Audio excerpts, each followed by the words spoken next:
দুইটি পাহাড় পাড়ি দেওয়ার পর চোখে পড়ে এক অপূর্ব সবুজ মাঠ। সেই মাঠের ওপারে দেখা মেলে এক ছোট্ট পাহাড়ি পাড়ার, যেন ছবির ক্যানভাসে আঁকা কোনো স্বপ্নপুরী।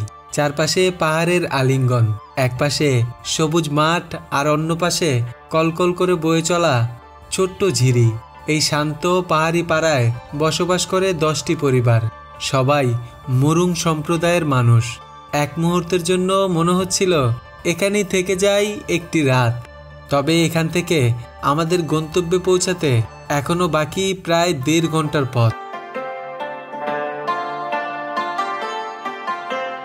পামিয়াপাড়ার পাশ দিয়ে আসলাম। দাদা এলো পামিয়াপাড়ার লোক, দাদার সাথে কথা বললাম, খুব ভালো লাগলো। যদি আবার কখনো আসি ইনশাল্লাহ দাদাদের পাড়াতে থাকবো। খুব সুন্দর একটা পাড়া, আর এখানে ওনারা 10টা ফ্যামিলি বসবাস করে। আর এই রাস্তাটা দিয়ে আমাদের হেঁটে হেঁটে আরও সামনের দিকে যেতে হবে।